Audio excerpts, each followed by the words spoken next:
새벽에 혼자 쓰러지면 아무도 어르신을 구해주지 않습니다. 하지만 이내 가지만 알면 스스로 목숨을 지킬 수 있습니다.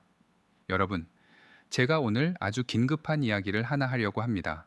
혼자 계실 때 심장이 멈추면 어떻게 해야 할까요? 기침을 세게 하면 된다. 가슴을 쾅쾅 두드리면 살 수 있다. 아닙니다. 그건 다 거짓말입니다. 제가 지금부터 알려드리는 가지 행동만 정확하게 기억하시면 혼자 계실 때도 당신의 목숨을 지킬 수 파트 1 심장마비 생존율의 충격적 진실이 있습니다. 10초입니다. 의식을 잃기 전 단 10초의 시간 안에 무엇을 하느냐가 생사를 가릅니다. 지난달 72세 초에 어르신께서 새벽 5시에 화장실에 가시다가 갑자기 가슴 한가운데가 조여오는 느낌을 받으셨습니다. 처음엔 체한 줄 아셨대요. 그런데 이게 보통 체증이 아니었습니다. 땀이 비 오듯 쏟아지기 시작했고 그 통증이 왼쪽 팔 안쪽으로 쭉 뻗어 나갔습니다. 이 어르신은 혼자 사셨어요. 새벽이었고 주변에 아무도 없었습니다. 바로 그 순간 최 어르신은 예전에 보셨던 건강 영상에서 들었던 가지를 떠올리셨고 그대로 실행하셨습니다. 결과가 어떻게 됐을까요? 살아나셨습니다. 지금도 건강하게 지내고 계십니다. 2024년 질병관리청 통계를 보시면 충격적인 숫자가 나옵니다. 급성 심장 정지 환자 100명 중 살아서 퇴원하는 사람은 겨우 9명입니다. 그런데 이건 전체 평균이고요. 혼자 계실 때 심장마비가 오면 생존율은 5% 미만으로 뚝 떨어집니다. 100명 중 5명도 못 산다는 겁니다. 왜 그럴까요? 옆에 누가 있으면 그 사람이 119에 신고하고 심폐소생술을 해줄 수 있잖아요. 그런데 혼자 계시면 그게 불가능합니다. 의식을 잃으면 끝입니다. 심장이 멈추면 4분 안에 뇌 손상이 시작됩니다. 10분이 지나면 회복이 거의 불가능해집니다. 그래서 의식을 잃기 전 10초가 중요한 겁니다. 이 10초 동안 제대로 된 행동을 하느냐 못하느냐가 생과 사를 가릅니다. 그런데 많은 분들이 잘못된 정보 때문에 귀중한 시간을 낭비하십니다. 기침을 세게 하면 심장이 다시 뛴다. 거짓말입니다. 가슴을 쿵쿵 두드리면 된다. 이것도 거짓말입니다. 그런 거 하느라 10초를 날리면 그냥 죽습니다. 그럼 진짜 심장마비가 왔다는 걸 어떻게 알 수 있을까요? 세 가지 신호를 꼭 기억하셔야 합니다. 첫째, 식은땀입니다. 이건 보통 땀이 아닙니다. 비 오듯이 얼굴에서 땀이 뚝뚝 떨어집니다. 더운 것도 아닌데 온몸이 땀으로 흠뻑 젖습니다. 둘째, 방사통입니다. 가슴 통증이 가슴에만 머물지 않고 왼쪽 팔, 안쪽 턱, 목 등 뒤로 쭉 뻗어 나갔습니다. 셋째, 가슴을 쥐어자는 듯한 압박감입니다. 찌르는 통증이 아니라 코끼리가 가슴을 밟고 있는 것 같은 둔탁하고 무거운 통증이 20분 넘게 계속됩니다. 이 세 가지 중 두 가지 이상이 동시에 나타나면 100% 심장마비를 의심해야 합니다. 이건 단순한 불편함이 아닙니다. 지금 이 순간 여러분의 심장혈관이 막히고 있다는 신호입니다. 관상동맥이라는 심장혈관에 혈전이 끼면서 심장 근육에 산소가 안 들어갑니다. 산소가 안 들어가면 심장 근육이 죽습니다. 죽은 근육은 다시 살아나지 않습니다. 그래서 골든타임이 중요한 겁니다. 빨리 병원에 가서 막힌 혈관을 뚫어야 합니다. 그런데 혼자 계실 땐 어떻게 하느냐? 파트 2, 1, 2단계. 119 신고와 현관문 개방. 이게 오늘의 핵심입니다. 지금부터는 제가 생명을 살리는 4가지 행동을 순서대로 정확하게 알려드리겠습니다. 이건 여러분의 생명보험입니다. 오늘 영상이 중요하다고 생각되시면 좋아요 버튼 한번 눌러주시고요. 댓글에 숫자 1만 적어주세요. 여러분의 클릭 한 번이 더 많은 어르신들에게 이 정보가 전달되는데 큰 힘이 됩니다. 혼자 계실 때 심장마비가 오면이 순서대로 움직여야 살 수 있습니다. 10초 안에 가지를 해야 하는데 그 중에서 가장 중요한 2가지를 먼저 알려드리겠습니다. 이건 의학 지식이 아니라 생존 기술입니다.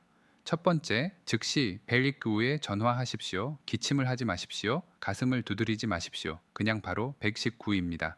목소리가 안 나온다고요? 괜찮습니다. 휴대폰 전원 버튼을 5번 연속으로 빠르게 누르십시오. 그러면 자동으로 긴급 SOS가 작동됩니다. 아이폰이든 안드로이드 폰이든 다 됩니다. 미리 설정만 해 두시면 됩니다. 전화가 연결되면 수화기를 내려놓으십시오. 119 상담원이 위치를 추적해서 구급차를 보냅니다. 말을 못해도 괜찮습니다. 그냥 전화만 연결되면 됩니다. 왜 이게 중요할까요? 심장이 멈추면 뇌로 가는 혈액이 끊깁니다.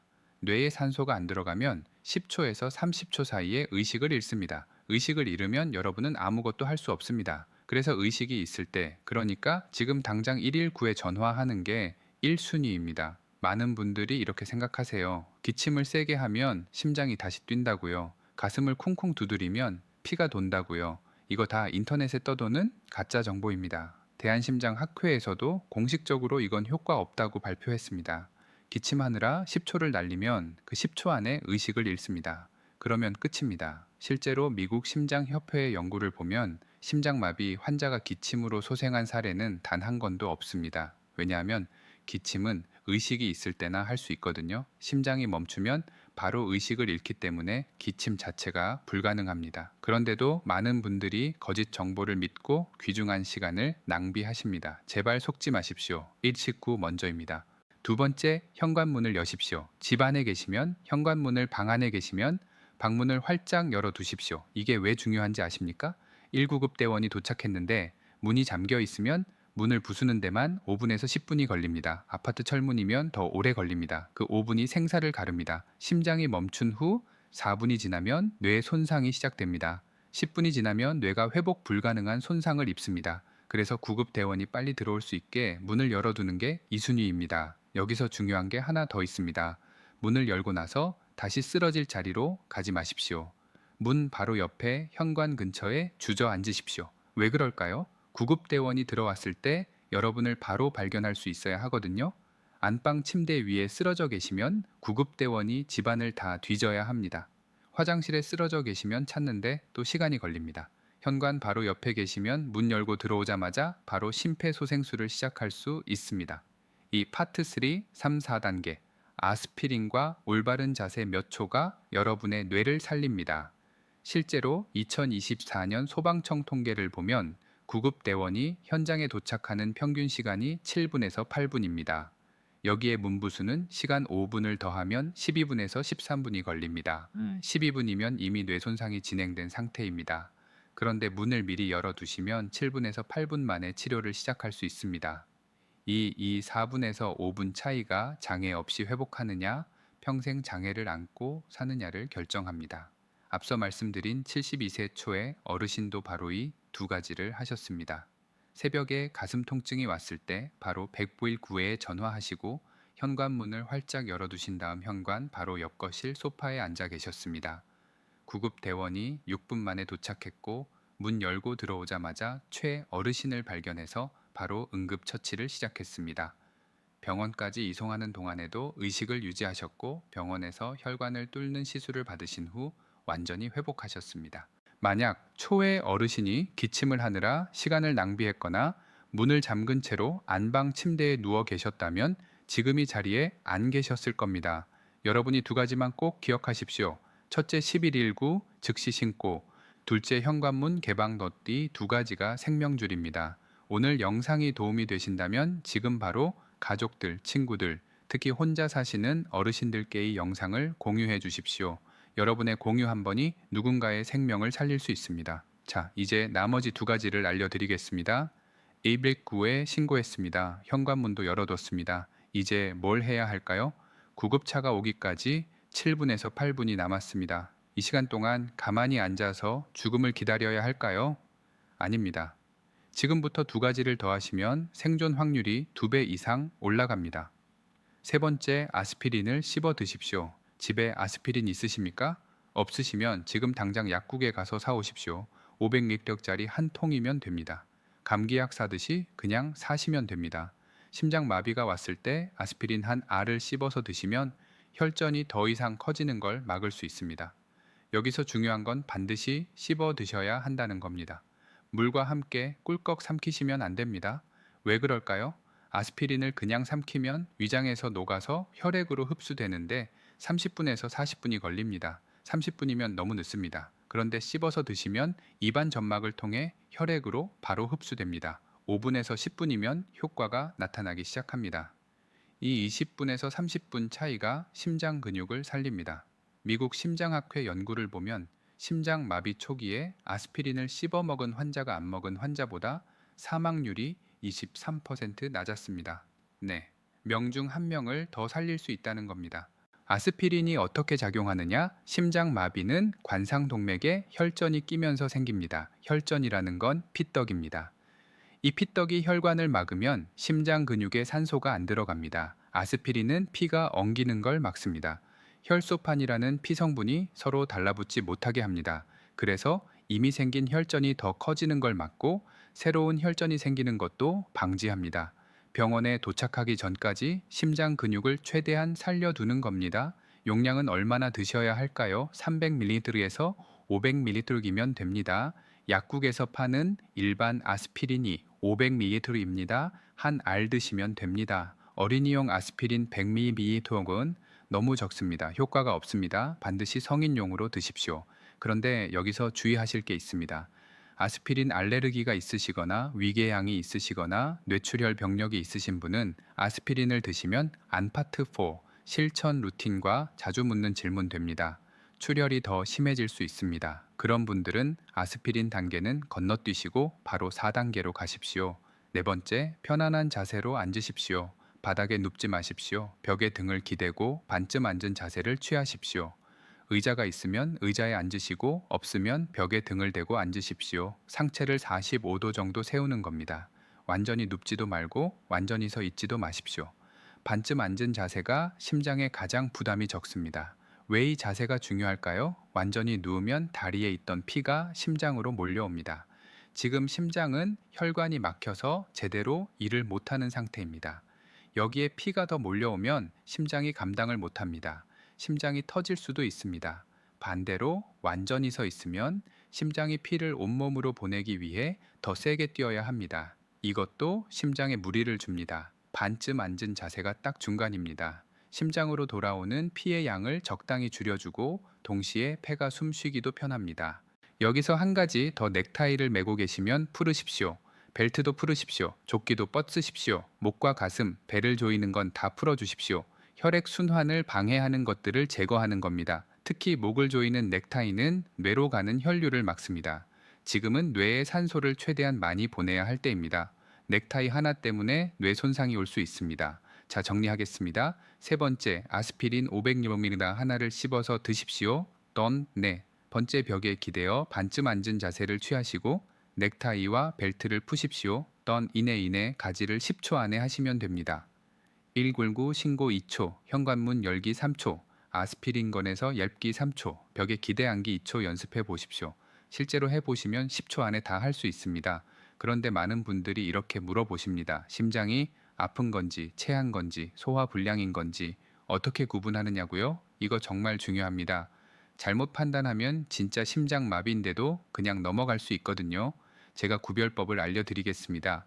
역류성 식도염은 가슴이 타는 듯이 아픕니다. 신물이 올라옵니다. 물을 마시거나 제산제를 먹으면 좋아집니다. 그리고 자세에 따라 통증이 변합니다. 누우면 더 아프고 앉으면 덜 아픕니다. 이건 심장마비가 아닙니다. 늑간 신경통은 갈비뼈 사이를 손가락으로 꾹 누르면 악소리가 날 정도로 아픕니다. 통증이 한 곳에 집중됩니다. 심호흡을 하면 더 아픕니다. 이것도 심장마비가 아닙니다. 공황장애는 극심한 공포와 함께 숨이 막힙니다. 그런데 20분 정도 지나면 증상이 점점 나아집니다. 심장마비는 시간이 지날수록 더 악화됩니다. 여기가 핵심입니다. 진짜 심장마비는 식은땀이 비 오듯 쏟아지고 통증이 왼쪽 팔과 턱으로 뻗어나가며 20분이 지나도 전혀 나아지지 않습니다. 오히려 더 심해집니다. 이 세 가지가 동시에 나타나면 주저하지 마시고 바로 119입니다. 오늘 영상이 정말 중요하다고 느끼셨다면 지금 당장 구독 버튼과 알림 설정 버튼을 꼭 눌러 주십시오. 여러분의 구독이 더 많은 생명을 살리는 정보를 만드는데 큰 힘이 됩니다. 자, 그럼 이제 실제 생활에서 어떻게 준비하고 실천하면 파트 5 요약 및 당부되는지 알려드리겠습니다. 앞서 말씀드린 72세 초의 어르신이 지금 어떻게 지내시는지 보여드리겠습니다.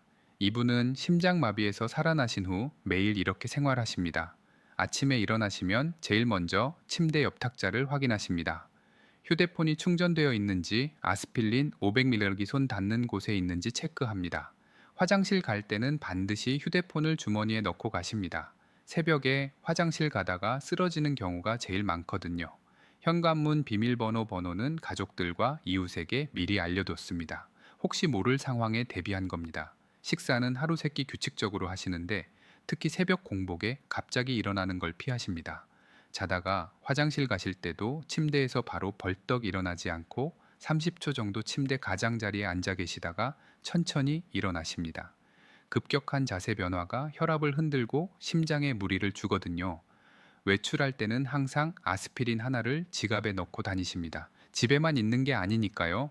저녁에는 TV 보시면서 가벼운 스트레칭을 하십니다. 격한 운동은 안 하십니다. 그냥 팔다리를 천천히 펴고 목을 돌리는 정도입니다. 혈액 순환을 돕는 겁니다. 잠자리에 들기 전에는 다음 날 아침 먹을 약들을 미리 챙겨 놓으십니다. 고혈압약, 당뇨약, 콜레스테롤 약 같은 거요. 이 약들은 심장 마비를 예방하는 가장 기본적인 방법입니다. 절대 거르지 않으십니다. 그리고 한 가지 더 최애 어르신은 스마트폰 긴급 SOS 기능을 설정해 뒀습니다. 전원 버튼 5번 누르면 자동으로 119에 연결되고 미리 등록해둔 가족들에게도 문자가 갑니다. 이 설정 한번 해두는데 5분도 안 걸립니다. 그런데 이게 생명을 살립니다. 여러분도 지금 당장 설정하십시오. 나중에 하겠다고 미루지 마십시오. 지금 하십시오. 자, 이제 여러분이 가장 궁금해 하실 질문 3가지에 답변 드리겠습니다. 첫 번째 질문. 협심증 환자들이 쓰는 니트로글리세린이 없으면 어떻게 하느냐? 니트로글리세린은 혀 밑에 넣고 녹이는 약관을 빠르게 확장시켜서 가슴 통증을 줄여줍니다. 협심증 진단을 받으신 분들은 의사가 이 약을 처방해 줍니다. 그런데 협심증이 없으신 분들은이 약이 없잖아요. 걱정하지 마십시오. 니트로글리세린이 없어도 아스피린만 있으면 됩니다. 니트로글리세린은 증상을 완화시키는 약이고 아스피린은 혈전이 커지는 걸 막는 약입니다. 둘 중에 더 중요한 건 아스피린입니다. 그러니까 협심증이 없으신 분들은 니트로글리세린 없이 아스피린만 준비하시면 됩니다. 두 번째 질문, 혼자 사는데 스마트폰이 손 닿는 곳에 없으면 어떻게 하느냐? 이게 정말 중요한 질문입니다. 많은 어르신들이 휴대폰을 거실 탁자에 두고 안방에서 주무십니다. 새벽에 화장실 가다가 쓰러지면 휴대폰이 손 닿는 곳에 없습니다.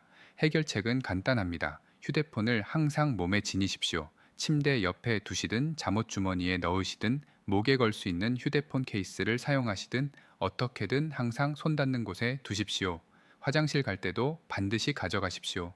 귀찮으시겠지만 이게 생명줄입니다. 그리고 집 안 곳곳에 유선 전화기를 여러 개 설치하는 것도 좋은 방법입니다. 거실에 하나, 안방에 하나, 화장실 근처에 하나.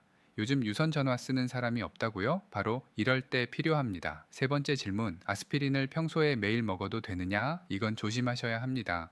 아스피린을 매일 먹으면 심장마비를 예방할 수 있다는 말이 있는데 이건 반은 맞고 반은 틀립니다. 이미 심근경색을 한번 겪으신 분, 협심증이 있으신 분, 심장에 스텐트를 넣으신 분들은 의사가 저용량 아스피린을 매일 처방합니다. 이분들은 매일 드셔야 합니다. 그런데 심장병이 전혀 없는 건강한 분들이 예방 목적으로 아스피린을 매일 드시면 오히려 위험할 수 있습니다. 아스피린은 출혈을 일으킬 수 있거든요. 위장관 출혈, 뇌출혈 위험이 올라갑니다. 그래서 건강한 분들은 평소에 매일 드시는 게 아니라 심장마비 증상이 왔을 때만 응급으로 드시는 겁니다. 이건 꼭 의사와 상의하십시오. 정리하겠습니다. 매일 해야 할 것들. 휴대폰을 항상 몸에 지니기, 아스피린 500mg을 손 닿는 곳에 비치하기, 급격한 자세 변화 피하기, 처방받은 약 빠짐없이 먹기, 긴급 SOS 기능 설정하기. 이 5가지만 실천하셔도 심장마비 생존이 크게 올라갑니다. 오늘 영상을 끝까지 보셨다면 댓글에 실천 2글자만 남겨주십시오. 아니면 이해라고 적으셔도 좋습니다. 숫자로 1이라고 적으셔도 됩니다. 여러분의 댓글 하나하나가 다른 분들에게 큰 힘이 됩니다. 그리고 댓글창에서 서로 응원하고 격려해 주십시오. 우리 모두 건강하게 오래 살아야 하니까요. 자, 오늘 말씀드린 내용을 마지막으로 정리하겠습니다. 혼자 계실 때 심장마비가 오면 10초 안에 가지를 하십시오. 첫째, 즉시 119에 신고하십시오. 둘째, 현관문을 열어 두십시오.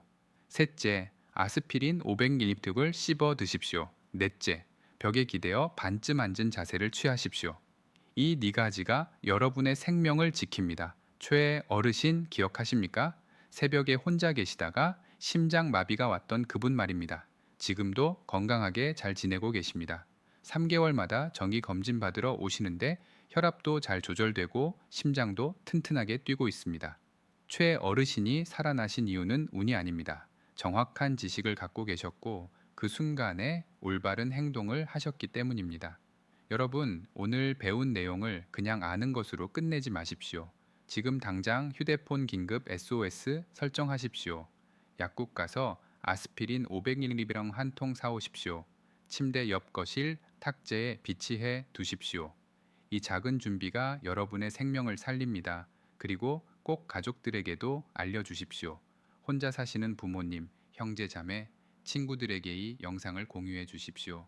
특히 고혈압, 당뇨, 고지혈증이 있으신 분들은 심장마비 위험이 높습니다. 담배 피우시는 분들도 위험합니다. 이런 분들일수록 오늘 배운 내용을 꼭 기억하셔야 합니다. 여러분 모두 건강하게 오래오래 사십시오. 손자 손녀 보시고 자식들 잘 되는 거 보시고 행복한 노후를 보내십시오. 그러려면 지금 이 순간부터 준비하셔야 합니다. 오늘이 그 시작입니다. 여러분의 건강을 진심으로 응원합니다. 다음 영상에서 또 뵙겠습니다. 안녕하십니까? 이호선 교수입니다. 감사합니다.